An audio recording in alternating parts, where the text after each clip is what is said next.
안녕하세요, 부천나입니다. 오늘 여러분들과 함께 알아볼 거는 이 8월부터 바뀌는 몇 가지 정책들에 대해서 알아보도록 하겠습니다. 그래서 영상 보시기 전에 좋아요랑 구독 한번 부탁드릴게요. 먼저 바뀌는 정책들에 대해서 설명드리기 전에 우리가 살고 있고 투자를 하는 이 집이라는 것에 대해서 잠깐 설명드리면, 집이라는 거는 인간의 삶에 있어서 필요한 이 필수 요소 중에 하나인 거죠. 대표적으로 의식주가 있는데 이 집은 주에 포함이 되는 거죠. 그러면 여러분들이 이 한국에서 이 집을 살 수 있는 방법은 총 3가지가 있습니다. 바로 첫 번째가 매매고, 두 번째가 전세, 그 다음 세 번째가 월세가 있는 거죠. 그래서 여러분들은 어쨌든 이 집에 살기 위해서는 이 3가지 조건을 벗어나지를 못합니다. 자, 그럼 여기서 궁금증을 가져야 되는 게, 아까 보신 매매든 전세든 월세든 도대체 이게 왜 가격이 차이가 나는 것인지를 알아야 됩니다. 자, 이게 왜 가격이 차이가 나냐면, 이렇게 똑같은 집이 3개가 있다고 가정을 하고 이 집에 살고 싶은 사람들을 조사를 해봤더니, 여기 첫 번째 집에는 1명만 살고 싶어 하고, 두 번째 집에는 한 7명이 살고 싶어 하고, 이 세 번째 집에는 여기 보시는 것처럼 정말 많은 사람들이 살고 싶어 하는 집인 거죠.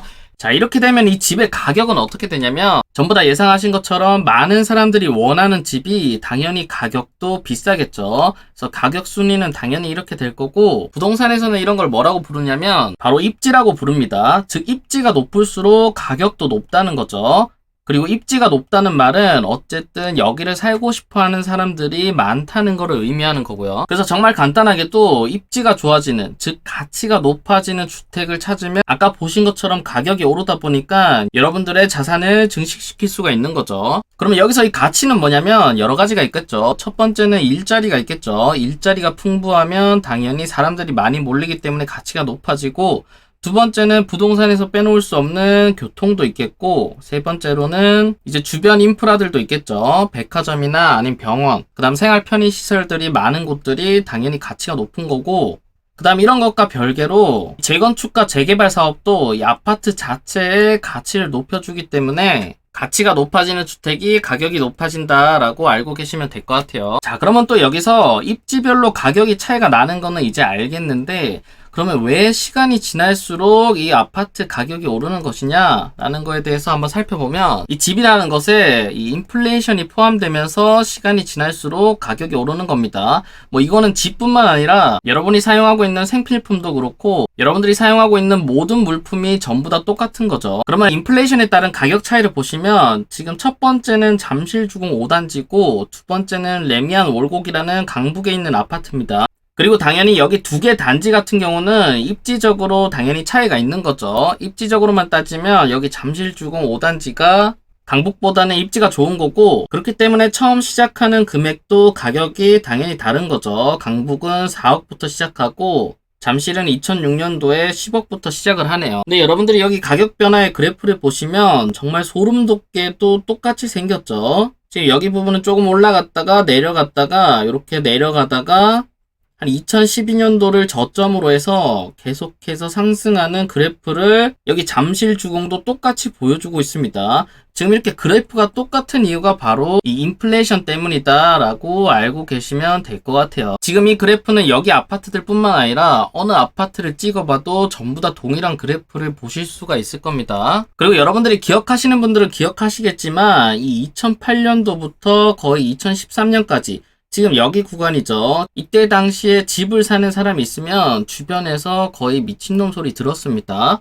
하지만 이때 매수하신 분들은 지금 어떻게 됐죠? 지금은 어마어마한 시세 차익을 누리고 있는 거죠. 그래서 지금까지 보여드린 이 2가지 데이터를 바탕으로 여러분들께 드리고 싶은 말씀은, 여러분들한테 지금 집을 당장 사세요 이런 말이 아니라, 첫 번째로는 본인의 투자 기준을 먼저 정하고, 그 다음 두 번째로는 본인이 감당할 수 있는 수준이 된다면, 자, 이거는 요즘은 금리가 계속 올라가고 있기 때문에 이것도 고려를 해야겠죠. 그래서 이런 수준이 된다면 기본적으로 자산은 모아가는 것이다 라는 것을 꼭 알고 계셨으면 좋겠어요. 자, 그럼 본격적으로 8월부터 변경되는 정책은 뭐냐면, 바로 오늘부터 LTV 80%가 적용이 된답니다. 그러니까 지금부터 집을 한 번도 사본 적 없으신 분들이 지금부터 집을 살 때는 LTV 80%까지 적용이 된다는 거죠. 그러면 실제로 여러분들이 이 LTV 80%로 완화됨에 따라 얼마만큼 대출을 더 받을 수 있는지 한번 확인해 보면, 지금 이 표로 확인해 보시면 되는데, 여기가 제가 넣어 놓은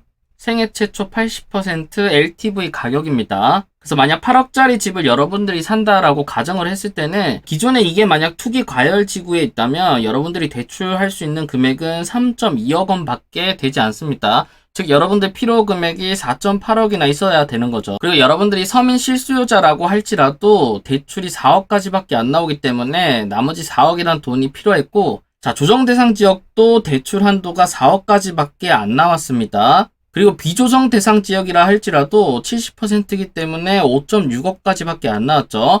근데 요번에 생애 최초 80%는 8억짜리 집을 살 때 6억까지 대출을 받을 수가 있습니다. 즉 여러분들 자금 2억 정도 가지고 있으면 집을 매수할 수가 있다는 거죠. 더군다나 요즘은 부동산 시장이 침체되고 있다 보니까 급매도 많이 나오고 매수자 우위 시장이다 보니까 여러분들이 원하는 조건에 쉽게 매수할 수가 있습니다. 다만 여러분들이 고려해야 될 거는 당연히 금리겠죠. 요즘 금리가 4% 이상 올라가다 보니까 1억 정도 대출한다라고 했을 때 이자만 한 달에 200만 원 정도 나가는 거는 감안을 해야 됩니다. 근데 여기서 이 LTV 80%만 적용해주면 정말 좋을 텐데 안타깝게도 이 DSR 규정은 풀리지 않았습니다. 즉 DSR 40%는 적용이 된다는 건데, 그래서 여러분들 한도가 6억까지 받을 수 있을지라도 여러분들 연봉에 따라서 이 6억까지 받을 수 있을지 없을지가 결정이 됩니다. 그래서 현재 기준으로 DSR 40%일 때 여러분들이 6억까지 대출을 받기 위해서는 여러분들 연봉이 어느 정도 돼야 되냐면 최소 여러분들의 연봉이 한 8천에서 9천 정도는 되어야 6억까지 대출을 나온다라고 알고 계시면 될 것 같아요. 그래서 어쨌든 소득이 낮아짐에 따라 이 대출 한도는 낮아지기 때문에 이 부분까지 같이 고려해 보시면 좋을 것 같아요. 그 다음 이거 말고도 변경되는 좋은 것들이 있는데, 기존 같은 경우는 여러분들이 주담대를 받으면 6개월 안에 처분을 해야 됐지만 이게 2년으로 연장이 된 거죠. 그 다음 여기에 더불어서 신규 주택 전입 의무까지 폐지가 됐습니다. 그 다음 생활안전자금 목적으로 주담대 한도도 2억까지 늘었고, 그 다음 긴급 생계 용도 주담대도 1억 5천까지 늘었다라고 알고 계시면 될 것 같아요. 그 다음 실수요자 같은 경우는 준공 후 시가가 15억 원을 초과하는 아파트 같은 경우도 잔금 대출을 허용해줬다고 하네요. 그 다음 주택임대나 매매사업자 같은 경우도 기존의 주담대에 증액은 없지만 대안대출은 허용을 해준다고 합니다. 그래서 어떻게 보면 지금 전체적으로 이 대출 관련해서 규제를 많이 풀고 있다라고 알고 계시면 될 것 같아요. 다만 아까 보셨듯이 이 DSR 규정이 풀리지 않으면 실제 여러분들이 받을 수 있는 대출 한도는 정해져 있고, 그 다음에 이 DSR이 풀린다 할지라도 현재 금리가 상당히 높기 때문에 여러분들이 소득에 맞춰서 감당 가능한 수준으로 빌려야겠죠. 그래서 어쨌든 8월부터 여러 가지 많은 정책들이 실행되기 때문에 특히 무주택자 분들은 여러분들이 가능한 범위 안에서 찾아보셔도 좋을 것 같아요. 자, 그래서 오늘 영상은 여기서 마치고요. 오늘 영상이 도움되셨다면 좋아요랑 구독, 그다음 알림 설정까지 부탁드릴게요. 감사합니다.